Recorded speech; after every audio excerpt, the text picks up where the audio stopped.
So hello all my dear students, welcome to Delta Academy. मेरा नाम है रंजन और पीजीसीआईएल डीटी का एग्जामिनेशन 5 तारीख का आप लोगों ने दिलाया हुआ है। तो आप में से बहुत सारे स्टूडेंट्स ने ये पेपर दिलाया और काफ़ी कुछ मिला जुला मिक्स्ड रिस्पांस भी था यहाँ से कि पेपर का लेवल किस तरीके का है, मॉडरेट लेवल का है कि इजी है कि थोड़ी डिफ़िकल्टी हुई कुछ क्वेश्चंस को सॉल्व करने में। ये सभी तरीके की बातें जो है ये बाहर आ रही हैं। तो पेपर जो है वो बहुत ज़्यादा ऐसा कोई डिफ़िकल्ट पेपर नहीं रहा। पेपर जो था उसमें के जो क्वेश्चंस का लेवल था, बढ़िया लेवल था। कुछ क्वेश्चंस थोड़े से थे जो थोड़े अनयूजुअल टाइप के लगे काफ़ी बच्चों को, लेकिन ओवरऑल अगर देखा जाए तो पेपर वाज मॉडरेट लेवल का एग्जामिनेशन था यहाँ पे, which was a good thing. और इसी के साथ ये जो सेशन स्पेसिफिकली ये वीडियो जो है मैं उन बच्चों के लिए भी लेकर के आया हूँ जिन्होंने ये पेपर नहीं दिलाया, जो पीजीसीएल का पेपर तो नहीं दिलाया लेकिन किसी और एज एग्जामिनेशन की तैयारी में लगे हुए हैं। इम्पॉर्टेंट है कि आपको आइडिया एक रहना चाहिए कि किस तरीके का पेपर आया था, किस लेवल के क्वेश्चंस अभी पूछे जा रहे हैं एग्जामिनेशंस में।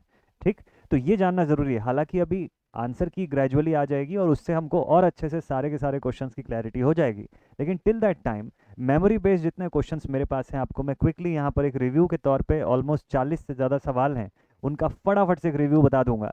क्योंकि अब इसके बाद आपकी तैयारी की एक नई जर्नी जो है यहाँ से स्टार्ट होगी। अभी एसएससी जेई पेपर 2 और पीजीसीआईएल का जो ये पेपर था, इसी का हम लोग इंतज़ार कर रहे थे कि ये कंप्लीट हो जाए। उसके बाद न्यू प्लानिंग आपके लिए नई आने वाली जो एग्जामिनेशन है उनकी प्रिपरेशन की, वो मैं आपके लिए लेकर के आऊँ। ठीक है, तो वो खैर अगले वीडियो में मैं आपको बताऊंगा, लेकिन उससे पहले इस वीडियो में खास तौर पे एग्जामिनेशन के डिटेल्स और फटाफट से हम लोग सारे जो जितने भी क्वेश्चंस मेरे पास आए हुए हैं अभी मेमोरी बेस्ड, उनको मैं आपको बता देता हूँ बिना देरी किए। ठीक है, और इनका थोड़ा सा एक एनालिसिस समझते हैं कि पेपर का क्या लेवल रहा होगा। ठीक है, तो 40 से ऊपर के क्वेश्चन है, 120 टेक्निकल में से, टेक्निकल के ही पूरे क्वेश्चन हैं, तो आपको उससे एक ठीक ठाक एक बेहतर सा अंदाज़ा जो है वो तो मिल जाएगा एटलीस्ट। चलिए तो शुरू करते हैं। तो इसमें जो क्वेश्चंस थे, देखिए 5 दिसंबर का मेमोरी बेस्ड क्वेश्चन था यहाँ पर। एक सवाल मशीन से पूछा हुआ था कि डीसी मोटर है, the torque is directly proportional to, option है क्या हमारे पास, ऑप्शन था इसके अंदर। ठीक है, तो टॉर्क डायरेक्टली प्रोपोर्शनल टू क्या होता है, स्पीड होता है, बैक ईएमएफ होता है, आर्मेचर करंट होता है, या फिर स्पीड होता है। अच्छा, दो जगह स्पीड लिखा हुआ है। ठीक है, ठीक है, ये कॉमन सा एक मिस्टेक हो गया यहाँ पर। तो मेमोरी बेस्ड है, ऑप्शंस में बहुत ज़्यादा क्लैरिटी नहीं है, बट हाँ जो राइट ऑप्शन है वो मैं आपको जरूर बता दूंगा। तो इस क्वेश्चन का जो करेक्ट आंसर है दैट इज आर्मेचर करंट। जब डीसी मोटर का कंडीशन होता है तो हम लोग आर्मेचर टॉर्क को लिखते हैं phi Z P I A upon 2 pi A के फॉर्म में। और यहाँ पर अगर मैं फ्लक्स को सैचुरेटेड कंडीशन पर भी अगर ले लूँ तो आई ए जो होता है, armature current is the only thing जिसके ऊपर पूरी की पूरी टॉर्क जो है फाइनली डेवलप होगी। ठीक है, तो ये यहाँ का राइट आंसर था। और इसके बाद नेक्स्ट क्वेश्चन पर आते हैं हम लोग ज़रा। ठीक है, चलिए अब इसके बाद आ गए हम लोग अगले सवाल की तरफ। यहाँ पर क्वेश्चन नंबर 2 जो था, बैक टू बैक थोड़ा सा स्पीड अप करेंगे।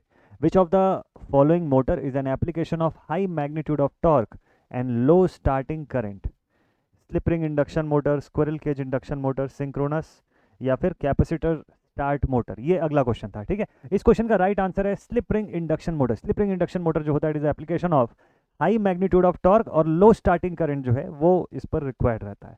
तो ये ऑप्शन जो था सेकंड वाला इसके लिए राइट है। नेक्स्ट अगला सवाल क्या पूछता है, नेक्स्ट क्वेश्चन में बोलता है इंडस्ट्रियल इंस्टॉलेशंस है, कौन सा डिज़ाइन पैरामीटर सबसे ज़्यादा इंपॉर्टेंट होता है मशीनरी के लिए। तो गिवन जो ऑप्शंस थे, वैसे तो बहुत सारी चीज़ें थी, बट गिवन जो ऑप्शंस थे उसके आधार पे एक ही चीज़ इंपॉर्टेंट था, एक ही चीज़ करेक्ट था कि भाई यहाँ पर सप्लाई जो प्रोवाइड करेंगे मशीनरी को वो एडिक्वेट मात्रा में होनी चाहिए, पर्याप्त मात्रा में होनी चाहिए। ठीक है, तो शायद मैंने लिखा होगा उस ऑप्शन को। अच्छा, ये ब्लैंक थे, एक ही ऑप्शन था एडिक्वेट पावर सप्लाई जो मुझे पता चला, तो इसी को यही डायरेक्टली राइट आंसर भी था, तो इसलिए मैंने इसको लिख लिया यहाँ से। चलिए नेक्स्ट, तो अगला क्वेश्चन जो है वहाँ से ये आया हुआ है, क्वेश्चन नंबर 4 जो है इसमें लिखा हुआ है कि primary advantage of SF6 circuit breaker. SF6 circuit breakers जो है ये हाई डाई इलेक्ट्रिक स्ट्रेंथ के लिए जाने जाते हैं।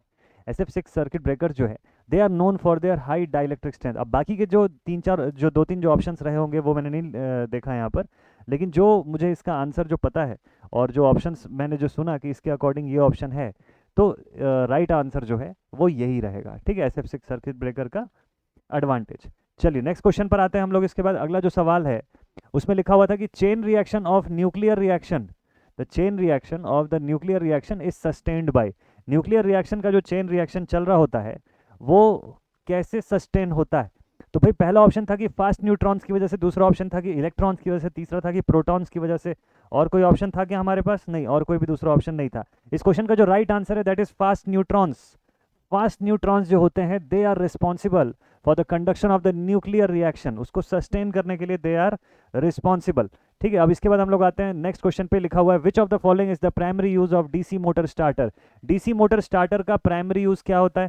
देखिए यहाँ पर ऑप्शन में भी एक ही है, आंसर भी यही था एक्चुअल में, तो इसी को मैंने लिखा हुआ है। To limit the starting current, starting current को लिमिट करने का काम जो होता है वो डीसी मोटर स्टार्टर का काम जो है वो होता है। ठीक है, और देखते हैं नेक्स्ट क्या क्या क्वेश्चन पता चला है भाई। नेक्स्ट क्वेश्चन एक हमको पता चला कि विच of the following is used for the measurement of inductance.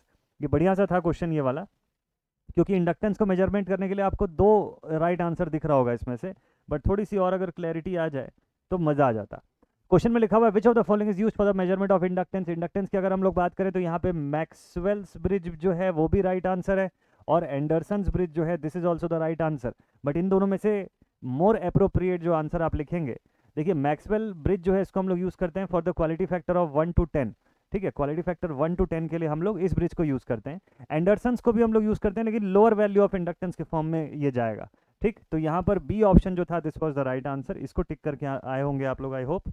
Next अगले क्वेश्चन पर आते हैं हम लोग।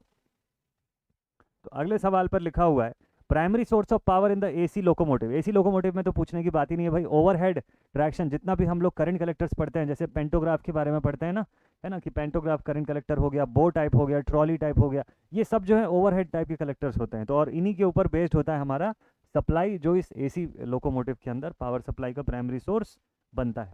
नेक्स्ट अगले पॉइंट पर आते हैं हम लोग। नाइन्थ क्वेश्चन एक और है जिस पे लिखा हुआ है कि which bridge is used for the measurement of low resistance. Low resistance के लिए तो भाई केल्विन्स डबल ब्रिज जो है यही सफिशिएंट है। अगला सवाल 10वां क्वेश्चन लिखा हुआ है for the overhead transmission line the sag depends upon. Sag की डिपेंडेंसी आपको पूछा है, तो ये इसका फॉर्मूला जो बेसिक रहता है S is equals to WL²/8T, उसी के ऊपर बेस्ड क्वेश्चन था। अच्छा, पावर सिस्टम से फॉर्मूले बेस्ड कुछ क्वेश्चंस आए थे, अगर आपने 10 कदम सीरीज अटेंड किया होगा तो उसमें से काफ़ी सारे क्वेश्चंस आपको सेम टू सेम दिखेंगे। जैसे कि जहाँ से फॉर्मूला पूछा आपको डाइवर्सिटी फैक्टर का, जहाँ से फॉर्मूला आपको पूछा प्लांट कैपेसिटी फैक्टर से जुड़ा हुआ है, डिमांड फैक्टर का फॉर्मूला पूछ लिया है ना, तो ऐसे कुछ कुछ चीज़ों का फॉर्मूला आपको पूछा है। तो उस सेशंस के अंदर हम लोग उन्हीं उन्हीं पर्टिकुलर पॉइंट्स के ऊपर बेस्ड क्वेश्चंस बनाए, अगर आप देखे होंगे पावर सिस्टम का तो। चलिए नेक्स्ट अगला क्वेश्चन था कि the correct relation between the IRMS and IM। तो IRMS जो होता है, IRMS is equals to IM/√2। Option मुझे पता नहीं कि इसमें क्या था ऑप्शन, तो हो सकता है डेसिमल्स में रहा होगा, तो 0.707 टाइम्स ऑफ IM लिख लेते, और 1/√2 होगा तो 1/√2। ठीक है, चलिए next. All day efficiency of a transformer, all day efficiency of a transformer is given as. तो इसको आप ऐसे लिखते हैं output power total output power upon total input power, all day है तो इंटू 24, और अगर परसेंटेज एफिशिएंसी पूछा तो ऊपर इंटू 100 कर दीजिएगा। ये ऑल डे एफिशिएंसी का फॉर्मूला हो जाता है यहाँ से। ठीक है, तो total output power upon total input power multiplied with 24, overall multiplied with 100 in the case of percentage efficiency. चलिए नेक्स्ट क्वेश्चन क्या पूछा, ये पूछता है formula for the string efficiency of the transmission line. String efficiency का formula जो है वो पूछ लिया आपसे, तो voltage across the string upon number of disc insulators into voltage across the string, इसको आप लिखते हैं voltage across the string upon, अब क्या पूछा, formula for the string efficiency. ठीक है, तो upon the number of disc insulators, upon number of disc insulators into string efficiency पूछा ना, तो voltage across the disc which is nearest to the conductor, conductor से जो सबसे क्लोजेस्ट है वो, तो into voltage across the disc, इसको लिख लीजिएगा आप, into voltage across the disc which is nearest to the conductor. ठीक है, चलिए नेक्स्ट है, अगले क्वेश्चन पर आते हैं हम लोग। क्वेश्चन नंबर 14 के बारे में पूछ लिया, तो फ्रांसिस टर्बाइन के बारे में। देखिए टर्बाइन जो है ना, उससे क्वेश्चन आना ऑलमोस्ट तय था कि एनर्जी जनरेटिंग सिस्टम से क्वेश्चन पूछेगा आपको, विंड से पूछ सकता है, टर्बाइन से। देखिए विंड का भी क्वेश्चन आया था, है ना, डेंसिटी के बारे में कुछ पूछा हुआ था। तो फ्रांसिस टर्बाइन के बारे में अगर पूछ रहा है, देखिए यहाँ पे जब भी टर्बाइन बेस्ड क्वेश्चन आता है तो हेड पूछ सकता है आपको, है ना, कैटेगरी में कौन सा कैटेगरी में आता है, तो वो सब पूछ सकते हैं आपको। तो यहाँ पे फिलहाल अगर मैं हेड की बात करूँ तो ये मीडियम हेड टरबाइन में आता है, मीडियम हेड टरबाइन की कैटेगरी में ये फ्रांसिस टरबाइन आता है। ठीक है, स्पेसिफिक स्पीड की बात करो तो ये भी मीडियम स्पेसिफिक स्पीड की कैटेगरी में आता है। 15वां सवाल देखिए, इल्यूमिनेशन से पूछा था कि illumination level in a room is determined by which formula. किसी रूम के अंदर होने वाला इल्यूमिनेशन का लेवल जो है वो कौन से फॉर्मूले से डिटरमाइन होता है? तो फ्लक्स पर यूनिट एरिया के फॉर्म में हम लोग ई की वैल्यू को बताते हैं। फ्लक्स यानी कि ल्यूमेंस, पर स्क्वायर मीटर यानी कि एरिया, और that value is almost is also referred as lux. ठीक है, इल्यूमिनेशन के फॉर्म में अगर बात कर रहा है तो इसको कैपिटल ई से हम लोग डिनोट करते हैं। नेक्स्ट बोलता है कि the dynamometer type watt meter, the dynamometer type watt meter works upon the principle, works upon the principle of. अब ऑप्शंस में जो जैसा भी दिया हो उसके आधार पे आपको आंसर करना होता है। वैसे अगर इसका आप आंसर करेंगे तो देखिए, डायनोमोमीटर टाइप वॉट मीटर जो होता है वो मैकेनिकल फोर्स के सिद्धांत पर काम करता है कि मैकेनिकल फोर्स जो होती है उसके दो करंट कैरिंग जो कॉइल्स होते हैं या कंडक्टर्स होते हैं उनके बीच में जो अप्लाई होता है, तो उसके आधार पर ही इसकी वर्किंग हो जाती है। 17वां सवाल बोलता है कि the safety measures for avoiding of the electrical shocks, the safety measure for avoiding of the electrical shock, इसका ऑप्शन होना जरूरी है तभी इसका मैं बता पाऊंगा कि क्या इसका राइट आंसर है। इंसुलेशन प्रोवाइड करना होगा किसी भी फॉर्म में तो वो राइट आंसर हो जाता है। 18वां क्वेश्चन बोलता था कि the in the over current relay the time of operation is inversely proportional to, time of operation is inversely proportional to the fault current, the time of operation is inversely proportional to what? It is inversely proportional to the fault current. ठीक है, given जो options होंगे उनके आधार पे अब ज़्यादा better. तो देखिए, मेन ये सब क्वेश्चंस दिखाने का मेन मुद्दा ये है कि अब आपको धीरे धीरे ये समझ में आएगा कि जैसे पावर सिस्टम पढ़ रहे हैं उसके अंदर से किन पॉइंट्स पे ज़्यादा ध्यान देना है आपको। और जरूरी नहीं है कि इस बार ये पूछ लिया तो अगली बार भी यही पूछेगा, चेंज करता रहेगा। आपको पढ़ना तो सारी चीज़ें, रिवीजन करने के समय आपको कैसे हाईलाइट करके पढ़ना है वो समझने के लिए आपको मैं ये क्वेश्चंस दिखा रहा हूँ। ठीक है, चलिए और देखते हैं और किस टाइप का क्वेश्चन पूछा। रिलेशन बिटवीन L1 L2, अच्छा inductance 1 inductance 2 mutual inductance along with N1 N2 पढ़ते हैं हम लोग इसको भी। मैग्नेटिक सर्किट्स के अंदर इसका भी रिलेशन हम लोग पढ़े हुए हैं। सेल्फ इंडक्टेंस और म्यूचुअल इंडक्टेंस का आपस में रिलेशन पढ़े हैं और इसका कंप्लीट फॉर्मूले के फॉर्म में भी यहाँ पर देखे हुए हैं। ठीक, नेक्स्ट बोलता है कि synchronous motor run at a speed synchronous with, the synchronous motor runs with the speed synchronous with, the synchronous motor runs at a speed synchronous with the rotor speed, with the rotor speed, उसी condition पर ही ऐसा चलता है। ठीक है, next question लिखा हुआ in the water tube boilers the water flows inside, the water flows inside the tube. वैसे यहाँ पर अब ऑप्शन देखना होगा कि क्या ऑप्शन पूछा हुआ था, बट क्यों तो मैं अपने तरफ से बता रहा हूँ कि फ्लोज इनसाइड द ट्यूब, हो सकता है वहाँ पे कुछ और ऑप्शन रहा होगा। ठीक है, और जब देखिए जब वो ट्यूब के अंदर फ्लो होता है तो हॉट गैसेस जो होती है उसको सराउंड की होती है, तो शायद अगर वो ऑप्शन होगा कि हॉट गैसेस उसको सराउंड करती हैं, तो दो कंडीशन होता है कि या तो वाटर सराउंड करेगा हॉट गैसेस को या हॉट गैसेस सराउंड करेंगी वाटर को। तो इस कंडीशन पर हॉट गैसेस जो होती हैं वो इस ट्यूब को या इस वाटर को सराउंड करती हैं। तो ये हमारा 21वां क्वेश्चन था। देन उसके बाद नेक्स्ट और देखें जरा, the differential relay, the differential relay operates, the differential relay operates at, differential relay जो है ये किस पर ऑपरेट करता है? तो ये इस पर कंडीशन शायद दी होगी, इसको ऑप्शन नहीं है मेरे पास तो ठीक है इसको देखेंगे। अच्छा ऑप्शन है, ऑप्शन है। तो डिफरेंशियल रिले जो है ये इनमें से किस कंडीशन पर ऑपरेट करता है? 50%, 100%, प्रीसेट वैल्यू या जीरो वैल्यू? अच्छा क्वेश्चन था ये वाला। ठीक है, this was a good question. ये एकदम टिपिकल क्वेश्चन रहता है जब आप रिलेज के बारे में पढ़ रहे होते हैं ना, तो एकदम टिपिकल रहता है कि इस तरीके का क्वेश्चन आएगा ही आएगा। चलिए ठीक है, लिखा हुआ in the case of Faraday's law of electromagnetic induction the E depends upon, E किसके ऊपर डिपेंड करता है? Rate of change of flux with respect to time. भाई E is equal to minus N d phi by d t लिखते हैं ना हम लोग, d phi by d t. तो इसी में से कुछ पूछा होगा, या तो नंबर ऑफ टर्न्स पूछा होगा या rate of change of flux with respect to time पूछा होगा। तो जो भी पूछा है उसके आधार पर आप आंसर कर सकते हैं। अच्छा दिया है क्वेश्चन में rate of change of flux, हाँ तो फिर ठीक है, तब तो राइट है। High output is provided by which gate when both the input are low, दोनों इनपुट्स लो हैं, मतलब ए का इनपुट भी लो है बी का इनपुट भी लो है, लेकिन आउटपुट जो है वो कितना मिल रहा है आपको? 1 मिल रहा है। हाई मिल रहा है मतलब 1 हो रहा होगा। तो ऐसा पॉसिबल किस में है? जब आप नैंड गेट यूज़ करते हैं, शायद ये ऑप्शन में ज़रूर से रहा होगा। नैंड गेट के केस में दिस इज पॉसिबल, एंड में तो नहीं होता ये, नैंड के केस में पॉसिबल है। चलिए नेक्स्ट क्वेश्चन पे आते हैं। अगला सवाल, इन the case of induction motor the torque is maximum when the slip is, torque maximum होता है जब स्लिप कैसी होती है, तो स्लिप का कंडीशन क्या होगा, स्लिप भी यहाँ से मैक्सिमम होगी क्या, when the slip is also maximum, tau जो है वो स्लिप के प्रोपोर्शनल है मान लो, तो उस कंडीशन पे स्लिप भी मैक्सिमम 1। ठीक है, नेक्स्ट अगला क्वेश्चन क्या पूछा, the wind power density is directly proportional to, इसका ऑप्शन नहीं दिया है क्या, ठीक है, विंड पावर डेंसिटी जो होती है किसके प्रोपोर्शनल होती है भाई, कितनी स्पीड से हवा चल रही है उसी के ऊपर प्रोपोर्शनल होती है, the speed of the wind, इसको आप लिख सकते हैं the speed of the wind. One liner type के क्वेश्चंस हैं ये सभी के सभी, और ये वन लाइनर क्वेश्चन का एग्जैक्ट सही आंसर वहाँ पे वही टिक कर पाएगा जिसने टॉपिक को पढ़ा हुआ है डिटेल में।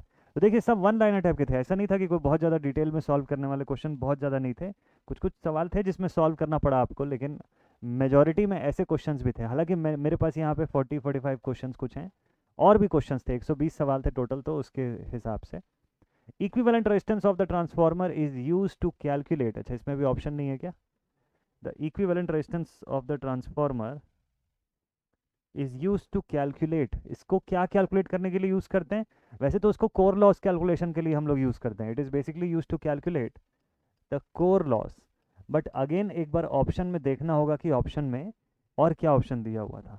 ठीक है, core loss should be the right answer.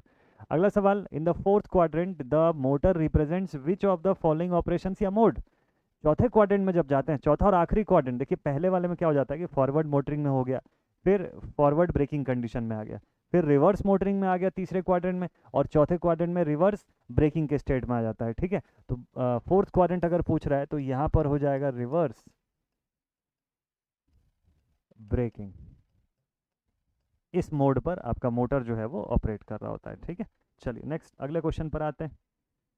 Next सवाल बोलता है कि पीएमएमसी इंस्ट्रूमेंट के बारे में पूछ रहा है, इसमें क्यों नहीं दिख रहा है, हाँ अभी दिख रहा है। अब PMMC instrument measures which of the following, PMMC instrument यानी कि permanent magnet moving coil instrument, बिल्कुल सिंपल सी बात है यार, इसके बारे में भी देखिए, पीएमएमसी इंस्ट्रूमेंट भी अगर आप पढ़ रहे हैं तो ये चीज़ देखिए आप ऐसे बनाएंगे लाइक दिस, और यहाँ से ना, चलिए ठीक है, वैसे तो ये फुल डिस्कशन के लिए नहीं है वीडियो, इसमें तो मैं जस्ट आपको बेसिक्स बता देता हूँ थोड़ा सा, फिर जब क्वेश्चंस, अभी जब हम लोग शुरू करेंगे क्वेश्चन सीरीज़, तो ये सारी चीज़ें आप लोग को मैं और अच्छे से डेप्थ में बताऊँगा, मस्त पढ़ेंगे हम लोग इन सब टॉपिक्स को अच्छे से। देखिए यहाँ पर आपका पीएमएमसी का कॉयल जो है वो अवेलेबल रहता है। ठीक है, ये स्प्रिंग कंट्रोल हो गया अपना, बना देते हैं यहाँ से पॉइंटर इस तरीके का।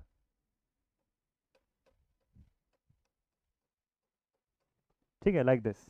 तो सपोज कर लीजिए कि अपना पीएमएमसी इंस्ट्रूमेंट है, और ये ऐसे permanent magnet moving coil instrument है, तो ऑब्वियसली परमानेंट मैग्नेटिक सेक्शन के साथ यहाँ पर कॉइल का मूवमेंट होगा, तो कॉइल का अगर मूवमेंट होगा तो अगर आप एसी सप्लाई देंगे तो ऑब्वियसली ये फ्लक्चुएशन चालू कर देगा, या आपको किसी एक डायरेक्शन में रीडिंग नहीं दे पाएगा, रीडिंग तभी दे पाएगा जब एक पर्टिकुलर डायरेक्शन में आप सप्लाई पॉजिटिव या नेगेटिव जो है वो प्रोवाइड कर रहे हैं, तो पोलैरिटी स्पेसिफिक होना जरूरी है इसके अंदर। तो यही इसका बेसिक्स बनाता है कि एक permanent magnet moving coil instrument कभी भी ऑल्टरनेटिंग सप्लाई पे काम करने को नहीं हो सकता है। अगर इसको आप एसी सप्लाई दे दोगे तो इसकी जो डायरेक्शन ऑफ रोटेशन है, अब इसमें डिफ्लेक्टिंग टॉर्क किस तरफ लेकर के जाएगा वो फिक्स ही नहीं हो पाएगा, क्योंकि वो तो बदलता रहेगा अपना डायरेक्शन, तो कभी ऊपर लेके जाएगा कभी नीचे लेके जाएगा, और इतनी स्पीड से 50 हर्ट्ज होने की वजह से ये चीज़ इतनी ज़्यादा स्पीड से होगी कि आपको पूरे ऑसिलेशंस दिखने लग जाएंगे इसके अंदर। चलो यही सवाल पूछा था तो इसका आंसर तो हो गया डीसी। और कोई question, next next next, mesh analysis के ऊपर स्टेटमेंट बेस्ड क्वेश्चन था, बना लेंगे आप लोग। नोडल एनालिसिस, नोड को कहाँ से लिया जाता है, जिस जगह से maximum number of branches connect होती है वहीं पर नोड होता है भाई। और क्वेश्चन डाइवर्सिटी फैक्टर, देखिए इसी की मैं बात कर रहा था, हम लोग पढ़े थे अपने पावर सिस्टम के उसके ड्यूरेशन पर, पीएसए का जब हम लोग क्वेश्चन सीरीज बना रहे थे तो उसमें diversity factor, demand factor, capacity factor, इन सब के ऊपर क्वेश्चन बनाए हम लोग, इन सभी के ऊपर। ठीक है, तो sum of individual maximum demand divided by the maximum demand on a alternator, ये बनाया ना इसके ऊपर सवाल, वही उसी के ऊपर बेस्ड फार्मूला, सीधे फार्मूले से के ऊपर ही क्वेश्चन आया था। डाइवर्सिटी फैक्टर की वैल्यू बताइए, ग्रेटर देन 1 की लोअर देन 1। जब ये सेशन में ले रहा था तो मैंने उसमें क्वेश्चन पूछा भी था, और कमेंट सेक्शन में आप लोगों का आंसर भी है, अभी भी है उसमें आप लोगों का आंसर। ठीक है, तो डाइवर्सिटी या डिमांड में से किसी एक का मैंने पूछा था ऐसे, तो ये इंपॉर्टेंट हो गया। चलिए बढ़िया, नेक्स्ट अगले क्वेश्चन पर आते हैं। सोर्स ट्रांसफॉर्मेशन बेस्ड क्वेश्चन था। ठीक है, वोल्टेज सोर्स होगा तो करंट में कैसे कन्वर्ट करेंगे, हमेशा प्रैक्टिकल सोर्स का होना जरूरी है। हमेशा प्रैक्टिकल इंडिपेंडेंट सोर्स जिसका ट्रांसफॉर्मेशन करेंगे, ठीक है, ये इंपॉर्टेंट है। नॉर्टन्स थ्योरम उसमें डिटरमाइन करना था इक्विवेलेंट, ठीक है, हो जाएगा। In purely resistive circuit AC the power factor is, purely resistive है तो पावर फैक्टर यूनिटी हो जाएगा, फाई की वैल्यू जीरो हो जाती है वहाँ पे, ठीक है। एमसीसीबी के ऊपर बेस्ड क्वेश्चन, ठीक। एफईटी और मॉसफेट के ऊपर कंपैरिजन क्वेश्चन, ठीक है। ये देखिए डिमांड फैक्टर का फॉर्मूला बेस्ड क्वेश्चन, ये भी क्वेश्चन आ गया, डिमांड फैक्टर का फॉर्मूला बेस्ड क्वेश्चन, इसी की बात कर रहा था। मैक्सिमम डिमांड कनेक्टेड लोड है ना, इसको लिखते हैं ना हम लोग, max demand upon connected load. बनाए थे इसके ऊपर न्यूमेरिकल भी बनाए थे, वहां पर भी मैंने ये फॉर्मूला जो है आप लोग को रिवाइज करवाया था कि ये फॉर्मूला जो है इंपॉर्टेंट है, सबसे क्वेश्चन आता है। चलिए ठीक है। देन उसके बाद the back EMF of DC motor opposes, DC motor का बैक ईएमएफ किसको अपोज करता है? उसका बैक ईएमएफ जो है उसकी सप्लाई को अपोज करता है, उसका बैक ईएमएफ जो है उसकी सप्लाई जो है उसको अपोज करता है, ठीक है। ठीक है, armature current slip of the induction motor is zero when the motor is at, slip of the induction motor is zero, slip of the induction motor, देखिए इंडक्शन मोटर का स्लिप जो है वो जीरो किस कंडीशन पे आ सकता है? या तो स्टैंड स्टिल पे आएगा, नहीं आएगा स्टैंड स्टिल पे, तो कौन सी कंडीशन पे आएगा? जब वो अपनी सिंक्रोनस स्पीड पे चल रहा होगा, when ever it is running at it synchronous speed, synchronous speed को अटेन कर लेगा, उसी समय आप बोलोगे कि भाई स्लिप जो है आईएम का वो जीरो हो गया। चलिए ठीक है, और क्वेश्चंस तो इतने थे यहाँ पर, 38 हो गए ना। चलिए नेक्स्ट अगले क्वेश्चन पे आते हैं। Efficiency of the steam power plant, efficiency of the steam power plant, percentage पूछा था क्या? किस खाली फॉर्मूला पूछा था? फॉर्मूला अगर पूछा होगा तब तो ठीक है कि output electrical power, output electrical power divided by steam, steam मत लिखिए इसको, हीट लिखिए, heat input, output power in terms of electrical energy with respect to कि कितना हीट आपने वहां पे इनपुट दिया। Relation between VL and VPH in the star connection, देखिए star connected system VL is equal to root 3 times of VPH. बात ये है कि ये सब क्वेश्चंस ऐसे नहीं है कि एकदम अनयूजुअल हैं या कभी सुने नहीं कभी देखे नहीं, ऐसे वाले सवाल नहीं थे। ये एकदम थोड़ा सा ट्रिकी टाइप के हो गए, लेंदी टाइप के हो गए। जैसे 2022 के पेपर में जब पहली बार टेंडर एंड कॉन्ट्रैक्ट आया था तो वो था अनयूजुअल थिंग, कि वो उसके लिए बच्चे प्रिपेयर्ड नहीं थे, वो अनएक्सपेक्टेड हो गया था, तीनों दिन के शिफ्ट में पूछ लिया टेंडर एंड कॉन्ट्रैक्ट, इस तरीके का ऐसा कुछ भी। इनफैक्ट यहाँ तो इस बार तो टेंडर एंड कॉन्ट्रैक्ट से ज़्यादा क्वेश्चन ही नहीं थे इसके अंदर, ज़्यादा क्या शायद कुछ भी नहीं थे जैसा मुझे सुनने में आ रहा है। तो this was a good thing कि चलो ठीक, लेकिन इंपॉर्टेंट ये है कि ऐसा कोई भी क्वेश्चन था नहीं इस पेपर में कि एकदम आप सुने ना हो कभी, या ऐसे फर्स्ट टाइम यहाँ पर देख रहे हो। अगर आपने थॉरोली पढ़ा हुआ है ना इस सारे कंटेंट प्रॉपरली, तो आपसे आपने डेफिनेटली सुने होंगे, देखे होंगे, बस उस समय आपका प्रेजेंस ऑफ माइंड उस क्वेश्चन के सही आंसर को रिलेट कर पाए, ये इंपॉर्टेंट था, ठीक है। तो मतलब पेपर आपकी पढ़ी हुई प्रिपरेशन के अंदर से ही आ रहा है, उससे बहुत बाहर ऐसा कोई पेपर नहीं आ रहा है। बस आपको ना इसको प्रॉपरली चैनलाइज करना है कि आपके सारे कंटेंट को आप रिसोर्सेज को यूज़ कर पाओ एक जगह पर। चलिए अगला क्वेश्चन था, which organization is associated with the illumination. Illumination की अगर बात हो, वैसे तो ऑप्शन स्पेसिफिक है ये भी कि ऑप्शन क्या था उसके आधार पे आंसर करेंगे।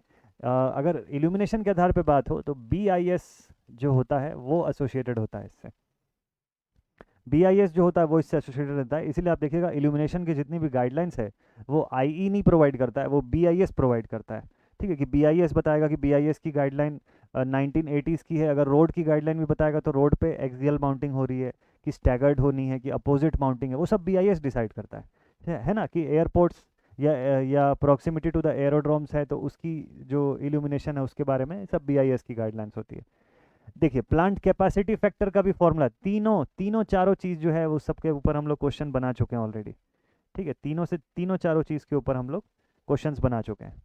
चलिए ठीक है, तो नेक्स्ट था 41 हो गया ऑर्गेनाइजेशन BIS, ठीक है। फिर उसके बाद ये, ठीक, एवरेज डिमांड और कैपेसिटी फैक्टर के फॉर्म में आप ये क्वेश्चन नंबर 42 भी बता दिए होंगे।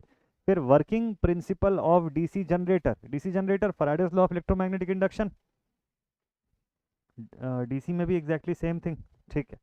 फिर उसके बाद next, primary consideration of designing a street light, street light के डिज़ाइन में प्राइमरी कंसिडरेशन क्या हो सकता है? इस सवाल में तो ऑप्शन देखने की ज़रूरत है कि क्या ऑप्शन रहे होंगे, उस हिसाब से आप आंसर कर सकते हैं, क्योंकि बहुत सारा फैक्टर होता है ना कि उसको कितनी हाइट पे आप लगाने जा रहे हैं, स्पेसिंग किस तरीके की दे रहे हैं। तो एक एक प्रेफरेंस का ऑर्डर जो है वो बनता है इसके अंदर, इंपॉर्टेंट सभी है लेकिन प्रेफरेंस वाइज सबसे ज़्यादा प्रेफरेंस किसको देंगे वो मायने रखता है, ठीक। तो जैसे जैसे अगर सपोज कर लीजिए कि एक जगह आप लाइट लगा रहे हैं, उससे स्पेसिंग कितनी ज़्यादा देनी है, या पोल्स के फॉर्म में लगा रहे हैं तो दो खंभों के बीच में कितने डिस्टेंस देंगे आप, हाइट कितनी रखेंगे, ये सब कुछ फैक्टर्स होते हैं। नेक्स्ट अगले पॉइंट पर आते हैं। Question number 45, the value of diversity factor is always. ये तो बड़ा अच्छा क्वेश्चन है यार। डाइवर्सिटी फैक्टर की वैल्यू जब पढ़े थे हम लोग पीएसए का, जब क्वेश्चन बनाए 10 के दम सीरीज में, तो मैंने बताया था एग्जैक्टली कि डाइवर्सिटी फैक्टर जो होती है उसकी वैल्यू हमेशा कितनी होती, it is always how much, greater than 1 की लोअर देन 1। ये इस बार फिर से कमेंट सेक्शन में बताने बोलूँगा आपको, ठीक है। The value of diversity factor is always what, greater than 1 की लोअर देन 1। तो इस तरीके के क्वेश्चंस जो थे आपके एग्जामिनेशन में आए हुए थे। और पीजीसीआईएल के पेपर को अगर आपने प्रॉपरली एनालाइज किया, और ख़ास तौर पे अब वो बच्चे जिन्होंने पेपर दिलाया है उनके लिए भी ये चीज़ है कि आप अपने पेपर का एक रिव्यू जरूर से रखिएगा अपने पास। अभी फ्रेशली आप कल पेपर दिला कर के आए हैं, तो आज कहीं पर एक कॉपी पे अपना एक सेल्फ एनालिसिस लिख करके रखिए। ये थोड़ा सा इंतज़ार कर लीजिएगा, आपका आंसर की आ जाए उसके बाद आप ये चीज़ कर लीजिए, जब भी मतलब इस ड्यूरेशन के अंदर आप इस काम को कर लीजिएगा। इससे आपकी आने वाली प्रिपरेशन जो है उसमें अब एडवांटेज मिलेगा आपको। अब जो नेक्स्ट प्रिपरेशन या नेक्स्ट एग्ज़ाम की तरफ हम लोग जाने वाले हैं, उसमें बहुत ज़्यादा इंपॉर्टेंट है कि आपके प्रीवियस पेपर्स का पूरा डिटेल्ड एनालिसिस आपके पास होना चाहिए। तब जब मैं आपको स्ट्रैटेजी बताऊंगा तो वो चीज़ें कनेक्ट करती चली जाएंगी कि आगे आप कैसे पढ़ने वाले हैं, कैसे प्रिपेयर करने वाले हैं नेक्स्ट एग्ज़ाम के लिए, ठीक है। तो आज मैं ऐसा कोई क्वेश्चन सेशन आपके लिए नहीं लेकर के आया, इसीलिए इस समय पर, जैसा कि नॉर्मली होता है, क्योंकि अब आपके लिए एक न्यू प्लानिंग आने वाली है, और वो न्यू प्लानिंग आपसे लाइव मिल करके मैं और डिटेल में डिस्कस करूंगा, ठीक। इस चैनल पर लाइव जो है वो फंक्शन जो है लाइव का वो शुरू हो चुका है। बस कुछ इनिशियल लेवल की कुछ टेस्टिंग्स बची हुई है, जिसके बाद फिर लाइव प्रॉपरली आप लोगों के लिए क्लासेस स्टार्ट हो जाएंगी। तो रिकॉर्डेड फॉर्म में भी कंटेंट आएगा, लेकिन अब लाइव भी मैं आप लोगों से कनेक्ट होऊंगा, तो बड़ा मज़ा आएगा। नेक्स्ट एग्ज़ाम की तैयारी जो है वो एकदम शानदार लेवल पे हम करने वाले हैं। बस आप अब वापस से माइंड को रिफ़्रेश कर लीजिए, पेपर जितने थे सब दिला लिया आप लोगों ने। अब अपने माइंड को कहीं पर भी भटकने नहीं दे सकते हैं। यहाँ से अगले 6 महीने तक का जो प्लान है वो एकदम प्रॉपर वे में हम सबको, हमारे लोगों को करना ज़रूरी है, ठीक है। तो आई होप आप लोग एकदम बढ़िया से रेडी होंगे इस चीज़ के लिए, और आपसे जल्दी ही मिलता हूँ in the next session. Till then stay connected, and thank you so much all my dear students for watching this video. जय हिंद।